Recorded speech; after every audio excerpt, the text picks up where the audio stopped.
Okay, I think we'll kick it off. Welcome everybody. This is a particularly interesting webinar for us. I think we have actually a record turnout in terms of registered people on this particular webinar. We have done a webinar on AI before, and I think we have a link in the slides, which we'll show you towards the end for that. But we're going to really try and get into the nuts and bolts a little bit today. I'm delighted to say that I'm joined by Maria Maloney. So Maria, would you like to introduce yourself just before we kick on? Thanks, John. My name is Maria Maloney and I work in PrivacyEngine with John. I'm a senior consultant and researcher, and my area of interest has always been data protection, but in recent years it's more towards data protection and artificial intelligence. So I'm really looking forward to this chat. Lovely stuff. And yeah, we've kept this one somewhat conversational, so that we do have a couple of slides which you can see we're going to go through, but primarily today we're going to keep it conversational. If you have any questions, please just throw them out. We're also joined by Ronan, who will field the questions to us and act as moderator if needs be, to throw us out the questions as they come through. Other than that, just obviously please be aware that this is of course recorded, as we do record all of our webinars, and it will be made available to everyone who is registered for it as well. So we have a good bit to get through today in terms of some of the conversations that we're hoping to touch on, and look, feel free to ask questions as we go as well. So like I said, we did actually do a webinar on AI before, where we went into a lot of detail on basically what a neuron was. We really went back to first principles and started on what in fact an actual neural network was. We're not going to go through that in huge amount of detail today, but we are going to hopefully address some of the challenges, some of the really the practical things that we actually need to look at when we're implementing AI into our own systems. In the last webinar, we covered off, just as a very quick sort of background, in how we introduced neural net. For those of you who were on it, we covered off a very simple example of how a computer might actually learn the number 4 if it was written on a 6x6 pixeled display. So that's 6 pixels across, 6 pixels down. And the reason we went into that was to really introduce some of the complexities and the nuances and where the problems are with effectively neural nets and AI. As a very quick recap, without going into a huge amount of detail, but I think it's worthwhile just touching on this very briefly, just to cover off some very basics. If, for example, we wanted to learn how to draw number 4 on a 6x6 pixel display, 1 being pixel is on, 0 being the pixel is off. Very, very simple scenario. And you could activate or draw the number 4 on a pixel on this display. And if we were to draw the number 4 the exact same way every single time, it would be a very simple problem to actually solve. We simply just check, are the 1s and 0s in the right place? And if they are, it's a 4. If it's not, it's not. But the problem really comes in when we realize that the amount of permutations, the amount of ways that we can actually display even a 6x6 pixel display, there's actually over 60 billion possibilities of how we would do that. Put that into some perspective. If we started counting now and counted a number every second, it would take you about 2,000 years to count to 68 billion. So the search space here is huge, even on a tiny little example. And the way that neural networks address this is by effectively guessing. It's a very statistical approach, how neural networks are built. And it's built based on having a huge amount of training data. And, you know, I don't intend this to be a sort of a course on how neural networks actually work, but even in this very simple example, it really does identify some of the problems that we see even now with the likes of ChatGPT, which we'll get to in this conversation. But the way that we would do that, we would have these 6x6 pixels. It's a 36 vector, if you like. 36-dimensional vector, and you'd have two outputs. And we would model this effectively like we would neurons in our brain, which is where the neural network actually comes from. And we would connect each of these 36 inputs to two outputs, and we would associate effectively weights, numbers between the inputs and outputs. And what machine learning effectively does is that it measures or changes these weights so that it gets most of the answers correct based on a training set which we provided. So effectively, all we really have are inputs and outputs and weights connecting the inputs to the outputs. And the algorithm works away, and you're left with these weights that have no inherent meaning, or it doesn't understand anything about what the challenge is it's trying to achieve. It simply has configured these weights, these connections, into a way that actually minimizes the error function, or to put it in very simple language, maximizes the amount of times it gets it right based on the training set. So if we're following along here, we can conceptually understand what we're talking about here. You can see there's a lot of problems with this particular approach that naturally come across. The neural net has it doesn't know anything about the problem that it's trying to face. And that leads into all sorts of problems: transparency issues, unintended findings, unintended disclosures, poor training data effectively leads to poor outcomes. And this has been sort of popularized many times in some very key areas. Microsoft, for example, released a bot called Tay that all of a sudden went off and started actually spouting racial slurs. Amazon had an AI recruitment tool that had massive bias in it, that actually didn't select women for jobs. It had a bias towards men. We had HubSpot had a blog topic generator, which started to throw out nonsensical topics that were very offensive. And I suppose not more recently, but a very famous example, even in Target, they ran an algorithm over their data in which they tried to determine what best products to offer people based on trends from their shopping patterns. And they found out that they could deduce if a woman or a girl was pregnant.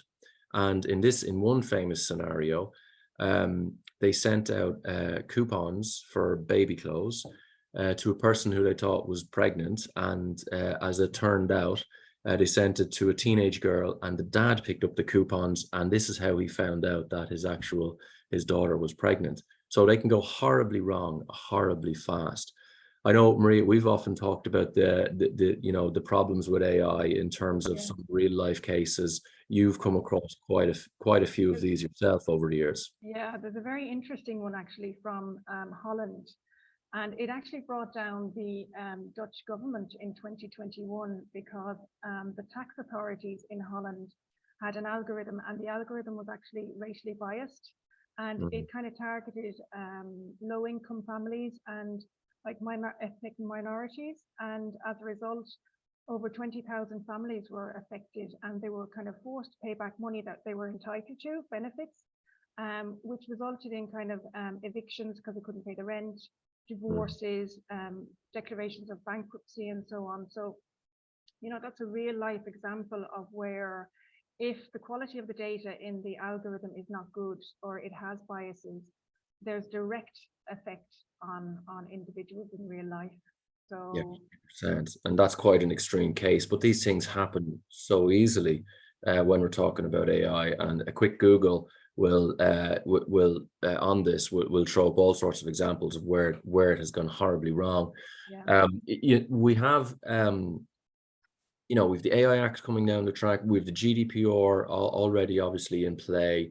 I mean, looking at it from a sort of perhaps a legislative basis, what are the challenges from an AI perspective do you think can be addressed with what we have at the moment at our disposal?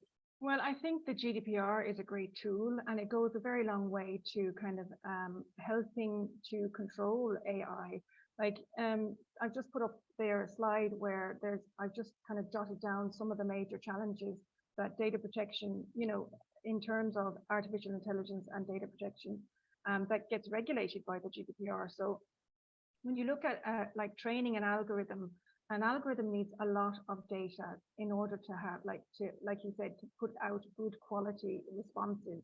But the challenge there is that it scrapes a lot of websites and so on. And a lot of that is personal data and even sometimes sensitive data. So that's the challenge with AI. And you know, ensuring that the algorithm has, you know, is of high quality, you need a lot of data and sometimes personal and sensitive data. As well, there's a lot of business models out there that are kind of trying to reduce the human input to, you know, for efficiency and so on. And so you have like AI systems that have no human oversight. And in the GDPR, there is, you know, there's legally you have to have human oversight for automated decision making, you know. So and then as well, because of the complexity of these systems, you know, you're starting to see like unforeseen uses of these systems. And then if you have unforeseen uses, you have unforeseen implications of these big kind of complex AI systems.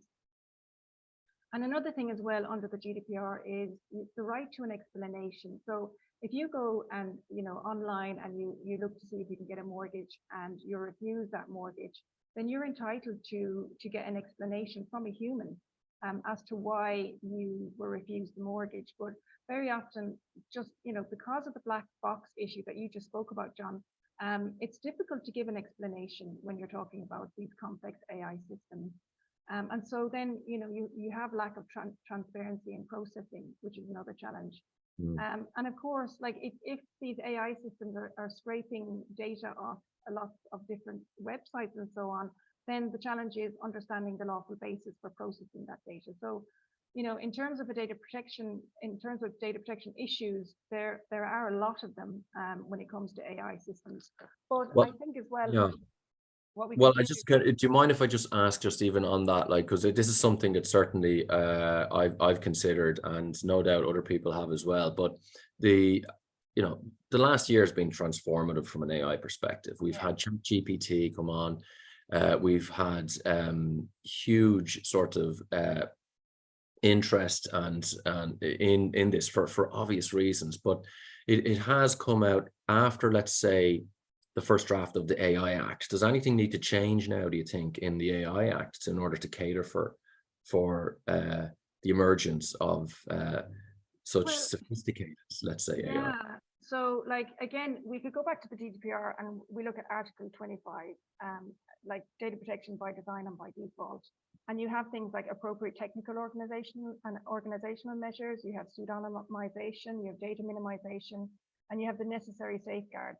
But the AI Act then kind of, it's kind of a risk-based, just similar to the GDPR, it's risk-based, and it breaks AI down into 4 categories. And so the top category is like unacceptable risk, and these systems are banned in Europe. And they're things like social scoring by government, or like, you know, real-time biometric identification in public places. That's just not acceptable in Europe. Things like toys that are voice assisted, and they kind of give recommendations on bad behavior. All those kind of systems are banned under the AI Act. And then you have like limited risk and you have minimal risk, and there's not much requirements on those kind of AI systems, and they're the majority of the systems that we have in Europe. But the AI Act kind of focuses on high risk systems. So you're talking about maybe critical infrastructure, things that could have an effect on people's lives or their health, like in terms of transport, or, you know, you have medical devices like robotic surgeries, you know, all those kind of high risk applications are really kind of focused on in the AI Act. And there's quite a lot of, you know, data governance that they have to do. And there's quite a lot of quality management that they will have to do under the AI Act as well. So I think an interesting addition as well to the current draft of the AI Act is the fact that you have a fundamental rights impact assessment. So not only do you have a data protection impact assessment, and that will have to be done with most AI systems, but if the AI system actually, you know, has a chance of threatening the fundamental rights of you know, European citizens, then the deployer of that system will have to carry out a fundamental rights impact assessment before they're allowed to put that system on the market. And the deployer has to carry that out because, again, like we spoke about before, there are unforeseen uses of artificial intelligence. And so the deployer is kind of best placed to kind of explain how they're going to deploy that AI system. And they will be, kind of obliged as well to contact the supervisory authority and any relevant stakeholders that this system may affect, especially like marginalized and vulnerable groups. So there's a number of things that they'll have to do. So let me just see if I got this right. By the way, just to say, Maria, there's a couple of questions come in or comments. Just some people are finding it hard to hear. So just to let you know yeah. that. Okay. Yeah. Sorry. Yep. No problem. My problem. Let me see if I got this right. Is there a requirement under the AI Act to do both, or under the AI, let's say, and even the GDPR, to do both a DPIA and what we're calling now, I suppose, an FRIA? Or does one replace the other? Do you need to do both? No, I think the DPIA has to be done regardless. Just if an AI system is processing personal data, then a DPIA has to be done. But if it's deemed that the use of an AI system it's deemed by the deployer that the use of the AI system is going to affect or could potentially affect the fundamental rights of individuals, then you will have to carry out a fundamental rights impact assessment. And the DPIA will also have to be carried out, but that would be kind of like an annex to the fundamental rights impact assessment. So both of them would have to be done in that scenario. And is it clear what actually, I can see we have the slide up on this as well, but is there still a bit to go here? Are we clear what an FRIA actually will involve? Well, I think that the latest draft goes a long way to explaining what's involved. So like it lists out in the draft, it lists out like, the contents of the fundamental rights impact assessment. So you'd have to explain the intended purpose, the geographic and temporal scope of the system, how they foresee individuals and groups being affected by their deployment of that AI system. And they'd have to try and see, the foreseeable impact on human rights. I know it's impossible to kind of see the full impact until it's deployed, but they will have to try and see if they can identify some fundamental, impacts to fundamental rights. They also have to make sure that they're compliant with all EU law before it gets put on the market. And as well, with special emphasis on marginalized people. And I think that came from like the fact of the Dutch case that we spoke about a few minutes ago. And as well, then, they have to make sure that there's human oversight, there's complaint handling and redress involved as well. So it's quite detailed. It is. And like there's lots of ways. Like we have, just for people's reference, and obviously Maria, you'll notice we've completed a DPIA on our own PrivacyPulse, which is our own AI that we have launched. We'll talk a little bit more about show people how that actually works and what we've done to make sure that it's fully compliant and safe as well, ultimately for people to use. But I suppose it might be worthwhile just explaining, with the emergence of GPT, what's different here, do you think, about what's happened so far to date in relation to previous AIs? Yeah, so with GPT, so again, there's been a few drafts of the AI Act, and in between the drafts, ChatGPT 4 came out. So, there was a lot of discussion at the European level as to how to deal with, ChatGPT and what they call large language models. So between the two drafts, they've incorporated these large language models into the AI Act. And there's, again, there's quite a few things that deployers of these models would have to do before they actually are allowed to put new ones on the market. So they have to make sure, again, that the entire system is compliant with all European law, and they would have to have extensive testing carried out before they're allowed to put it on the market. And then as well, a lot of documentation would be involved, because you have, downstream people using the system. They need to understand from the deployers and from the developers, the potential dangers of these systems. So, technical guidelines and so on would have to be put in place before, it would be signed off. And as well, for these high risk systems, they would have to put their system on a list that the EU would keep, outlining all the high risk systems in Europe. If that's for public sector organizations and European institutions, if you're a private organization with these high risk systems, then it's a voluntary thing that you can actually put your system on that list. So, and as well, SMEs have special exemptions when it comes to that list as well. And when it comes to carrying out fundamental rights impact assessments as well, because, you can imagine it's going to be quite onerous on the organization to get these done. So, yeah, and like I think it's probably worthwhile just for everyone, just to, even technically what's different here, if I could just speak a little bit about that too. What's traditionally been the case with neural nets over the last sort of decade, they have introduced, there's a new architecture with these large language models, which makes a difference, I think, technically to what solutions need to be put in place in order to ultimately protect fundamental human rights. The architecture of these things was actually developed by Google in 2017. And there's two sort of key components to it that I think make a difference here. Well, that everyone kind of knows makes a difference here. But one of them is what's called word embeddings, and the other one is what's called attention mechanisms. And these things are really important, I think, from a privacy perspective to understand when we're using these sort of technologies. So word embeddings have been around for quite some time. I remember coming across them, Maria, when I was even doing my postdoc back in 2006. Mm-hmm. They've been around for a long time, and they're a way, similarly to when we were briefly talking about this example of how to teach a computer to recognize the number 4. The way that word embeddings work is it creates words or converts words into large dimensional vectors, 50 dimensional to 100 to 200, take your pick, dimensional vectors. And it trains neural networks. So at the heart of it, that's key to know, your neural networks are really at the heart of this as well.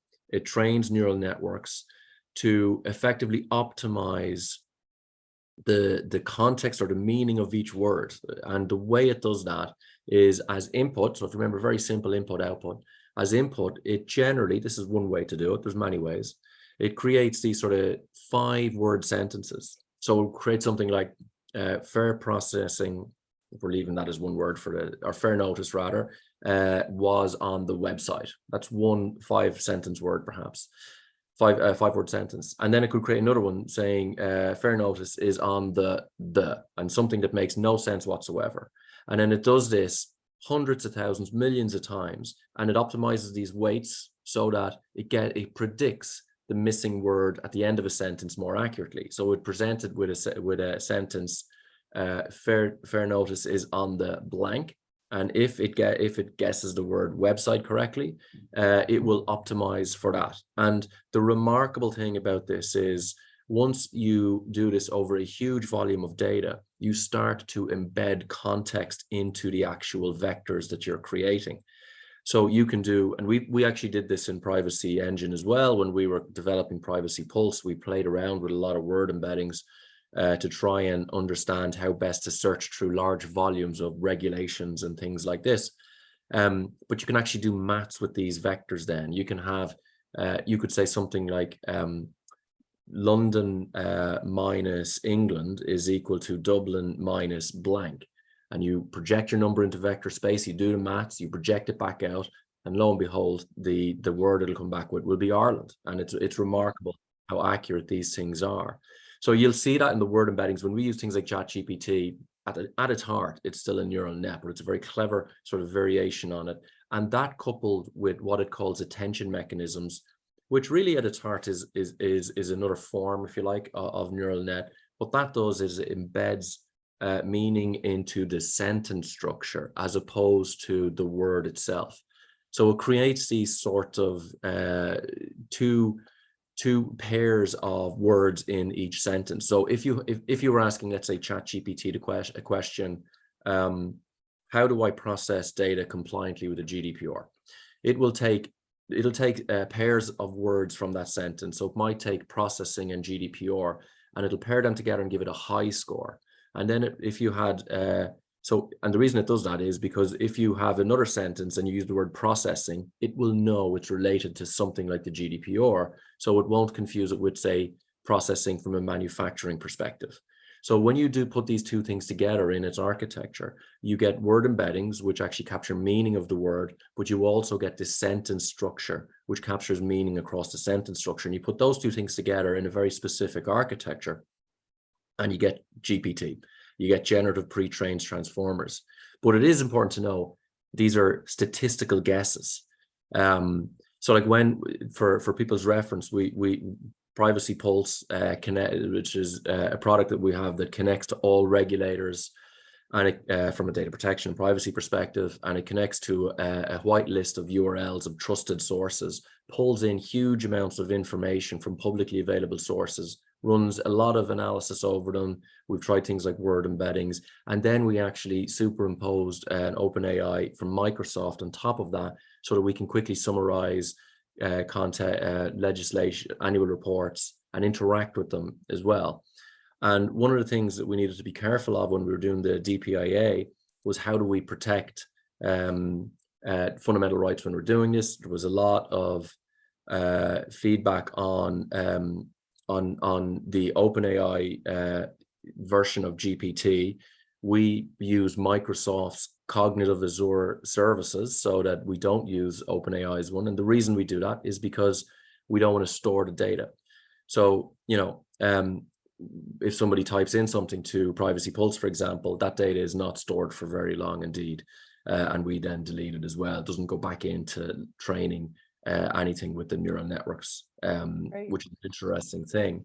But these algorithms are very sophisticated. We kind of need to know, we obviously need to do DPIAs. It's great that this fundamental rights impact assessment is coming down the line. I really quite like that. I suppose policy-wise, tech-wise, if we're implementing these, what do we need to look for? Is there tools we need to look at, or there techniques we need to look at?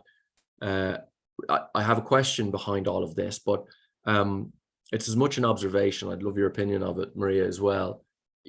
If I look at the trend lines here, and I see, for example, that DPIAs are traditionally before a project goes live. And we see all of the challenges with AI that have been well documented. We've covered a few of them now. Bias is a big one. Unintended findings is a big one. Most AIs have this sort of feedback loop. I mean, does that by definition require solutions that are almost continuous fundamental rights impact assessments, like we would in InfoSec or cyber, whereas years ago you may have had a pen test. We still do pen tests, but more often now with software deployments, there's continuous monitoring on the software for vulnerabilities. Do we need that sort of same level of continuous fundamental rights impact assessment, knowing the risks, knowing what can go wrong, in your opinion? I think so, and I think it is actually worked into the AI Act as well, because there's a lot like that. You have to establish a quality management system if you are going to deploy something like ChatGPT. And as well, you have to, like, there's certain documentation that you will have to provide to the supervisory authorities for at least 10 years after the deployment. Yeah. So, so there's going to be continuous assessment of these systems. Another thing that's important that has just been brought in is it's the independent expert involvement. So, like we were talking about data protection by default and by design and by default, but a lot of these systems are already out there. And so you're kind of looking at ex post kind of assessments and protections now. So you have the independent experts being involved. You have like a lot of guidance in terms of documentation and so on that needs to be done. And you have XAI methods as well. So that would be explainable AI. So again, looking at the black box and trying to understand ex post what it's doing, so that you can give an explanation to the individual that's looking for an explanation. Yeah, I mean, there's really there's almost a couple of phases to this, isn't there? So, I mean, let's say we want to ethically leverage the power of AI in our tools. We need to be doing DPAAs, fundamental rights impact assessments, knowing what the actual AI risks and challenges are so that we can capture the risk. Yeah. And you really do need, I suppose, a level of understanding of both AI and data protection for that. I think it's fair to say. Yeah. And then post that, it's like, well, how do I mitigate these particular challenges? How do I remove these risks? How do I make sure that you know, we aren't one of these sort of scenarios that we discussed at the start of the webinar that have gone horribly wrong? Yeah. You touched on explainable AI. That's certainly one area that I think is really interesting from a technology perspective. I concept of continuous fundamental rights impact assessments, I think, will become more prevalent as time passes. You know, we covered all some of this maybe in the last webinar, but you know, generally I would break these down into, there's effectively 3 different sets of technologies that are applicable, I think, in these types of situations. There's one which is the most obvious one, and that's actually reducing the need for a training set, reducing the need of processing personal data.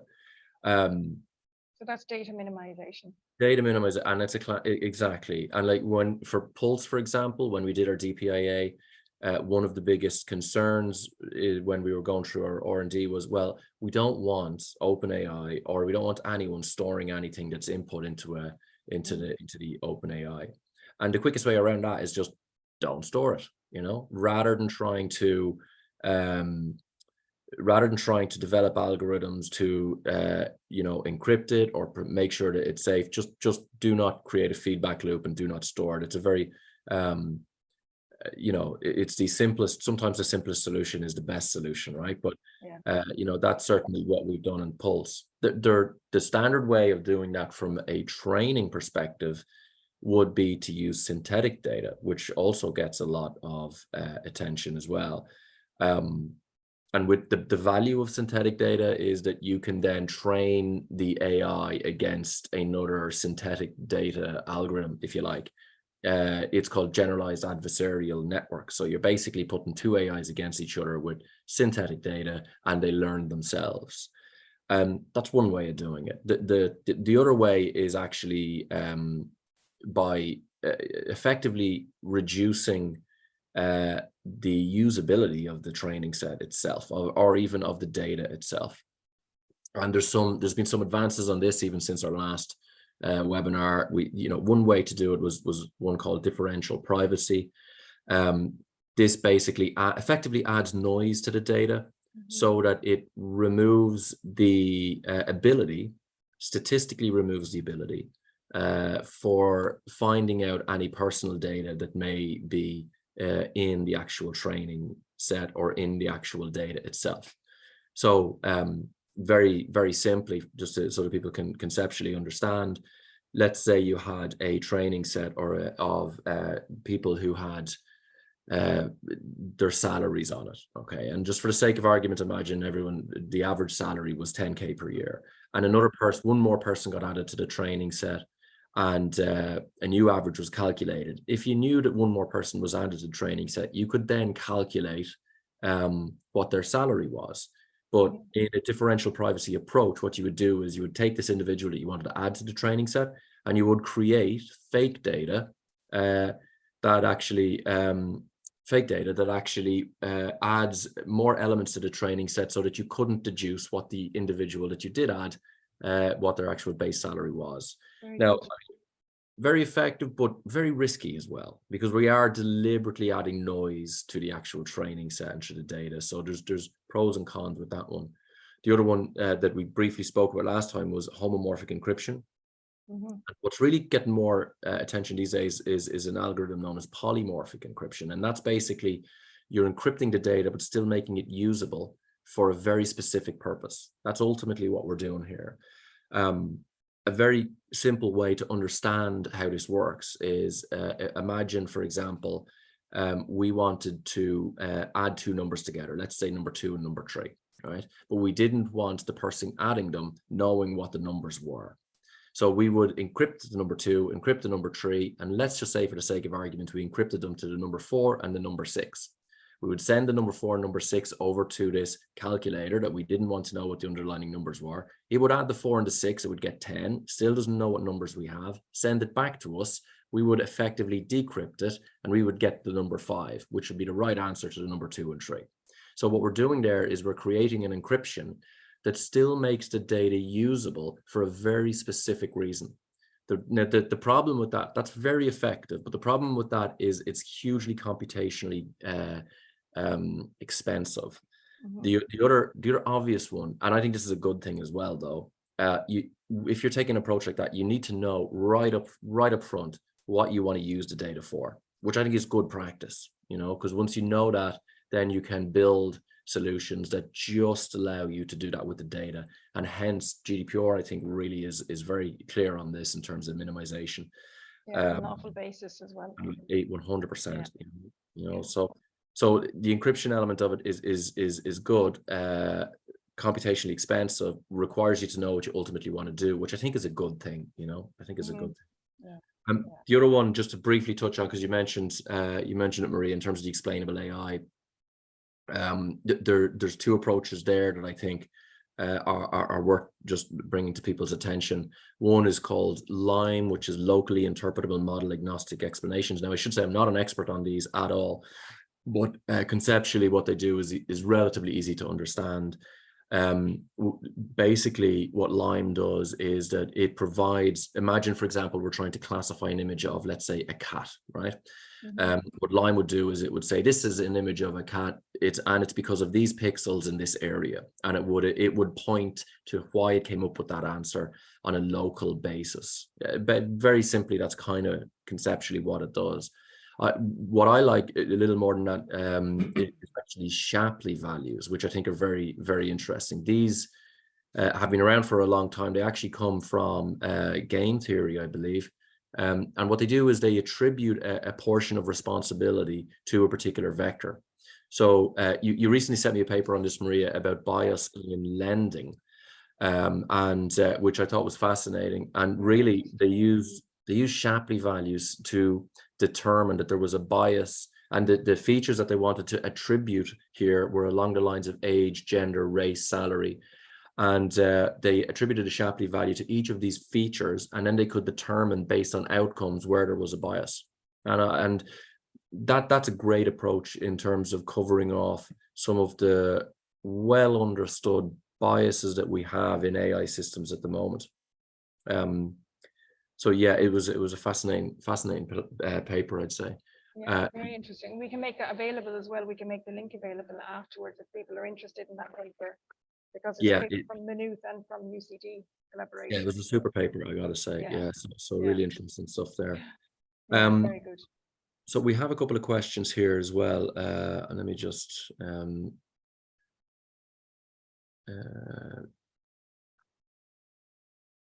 okay, so I'll just call this out, Maria, and if you want to have a first stab at it, not to put you on the spot, and I'll answer it after. It's my question is that if the AI Act is from the EU and with the UK now outside of the EU, will the same principles of compliance by the Act apply? It's a great question. It is a good question, and that's really interesting, because if you look at the GDPR and if you think about the precedents, like we have the UK GDPR, which is very, very similar to the EU GDPR, and they have adequacy. So there's, I would imagine that they would probably have their own kind of, and I know that they are working towards legislation in AI, but I think it would probably be quite similar, just given the precedence of GDPR to like what we're seeing in Europe. But yeah, that's a very good question. I mean, I would just make an observation that like the GDPR came out in 2018, as we all know. That year alone, there was more privacy legislation enacted globally in 2018 than there was in the previous century combined, a remarkable statistic. And what it did was as well is it sort of, obviously it's a regulation. It's not a standard by any stretch, but it did set the standard for the rest of the world. So when we look at other jurisdictions, you will see there are clear differences in many respects, but you will see the fingerprint of the GDPR in most of them. And what I would say with the AI Act as well, that the EU are really out in front here. What goes in here, I would suspect, will be replicated in other jurisdictions as well. It would be a great one to align with, I think. Yeah. And I think, you know, even just practically speaking, it's worthwhile if we can sum all of this up a little bit, just before I talk a little bit about Pulse and show people maybe just what it is a little bit before we wind it up. Like, what do companies need to do here when they're implementing AI into their products and companies? Do you want to maybe just have an overview of that for our audience, Maria, do you think? Yeah, and I mean, I think that, you know, again, we can go back to the GDPR and see what did we do in 2018. We looked at the entire company. We got data privacy champions together. You know, we had like, you know, it has to be from the board level as well to ensure that, you know, it trickles down throughout the organization. But I think, you know, identifying key people within the organization and getting them talking about AI and putting a plan in place on how to become AI, you know, the AI Act compliant, just like we did with the GDPR, is the approach, you know, that most companies would probably take. Because again, like the fundamental law underneath the AI Act is the GDPR. So the AI Act will never go against the GDPR. It will complement the GDPR. So I think it's very similar. It's a risk-based legislation, just like the GDPR. And I think the approach to compliance would be very similar as well. Yeah, across organizations. Okay, no, look, that's really useful. That actually leads us in, I think, quite nicely to just to talk a little bit about PrivacyPulse, because, you know, we did do a DPIA on PrivacyPulse.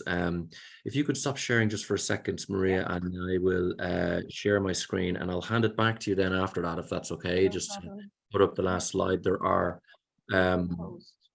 yeah, there are basically just some use. There's one more slide I think would be very useful for you to show. Just has links for the links. Interesting. Yeah. Exactly. Okay, so PrivacyPulse is now sort of live. It's on privacypulse.io. If you're a PrivacyEngine customer, you'll already see it in the platform. If you're not, you can actually have a look at it straight away from here. You can see here, it actually pulls in the real-time information onto the globe there if you want to play around with that, which I know some people like to do. But what I'm going to scroll down here is just very quickly, I'll just enlarge this. And what I'll do is, so PrivacyPulse basically connects to all regulators, and we do have an AI component to this, which I think is very relevant to what we're talking about here. If you put in, for example, this particular topic here into the search bar, it'll quickly find the annual report. In this instance, it's the Commissioner's annual report. Now, this is a chunky document, but what we can do is we can get our AI to summarize that really quickly just by clicking on the chat. So once you click on that, it will go through the document. It will summarize the document, but critically, it will enable us or allow us to interact with the document. It's almost like a touch screen for vision is almost like what OpenAI and Microsoft's Cognitive Services is for text. You can interact with the document. So in this instance, can you tell me the 5 most important parts of it? Lovely, it will go and it'll actually go and do that. We can then continue to interrogate it, to ask questions. How does it compare 2001? And it will provide us some feedback on that. And then we can actually be quite creative here. We can ask it to actually, you know, write, oh, I'm after clicking on the wrong link, excuse me. Let me just get back to where I was. Yeah, so write me an email to send to all of my staff based on what's in the regulation, and it'll go and do that. And it's hugely powerful. So it'll be as powerful as your imagination can be in terms of how you can use it. It'll summarize documents very effectively. It will actually, you will allow to interact with the documents very, very effectively too. What I would say though is, what we've had to do from a data protection perspective is sort of above and beyond here in order to leverage the benefit of this while still making it as safe to use. So, we touched on some of these topics earlier on. In terms of the DPIA, a lot came out in the DPIA when we were doing this. We had to be really careful in how we primed the actual AI as well. So it will not answer questions on anything that's not data protection related. That was really important. It doesn't store any information we put in that chat, also really important. And we have to constrain it. And it takes a lot of research and analysis to try and actually construct it in this way that we're leveraging the power of it, but also making it as safe, if you like, as possible as well. So look, I'd encourage people to have a go at it. Log on. There's a free trial of it on privacypulse.io. Create accounts. It'll be lots of fun to play around and have a go at what the AI can actually do for your own business as well. Maria, I will hand it back to you here just to put up the last slide. And I have to say as well, I've used PrivacyPulse and it is great fun, and you can link it with your LinkedIn. It is great. It is. It's it's very, very effective. It's very dare I say, addictive, and it works on mobile phone really well as well, which is a crucial point, I think. Yeah. But yeah, I'll hand it back to you, Maria, if that's okay. Great. Just want to make sure that this is. So these are the links, basically. Can you see that now? I can indeed. Yeah, I can indeed. So some very useful links there, just if you want any more detail. I suppose we leave that there. We are out of time, believe it or not. In terms of that, I'll quickly fly through some of the questions, and Ronan, you might give me a steer if there's ones you need to point in my direction. Yeah, there was just one last question there that came in from Michelle. Are there any current boundaries that would require us to disclose that we have used AI in any of our public process, or that we have the ability? Example, Microsoft automatically included capabilities, and so have our CRM provider.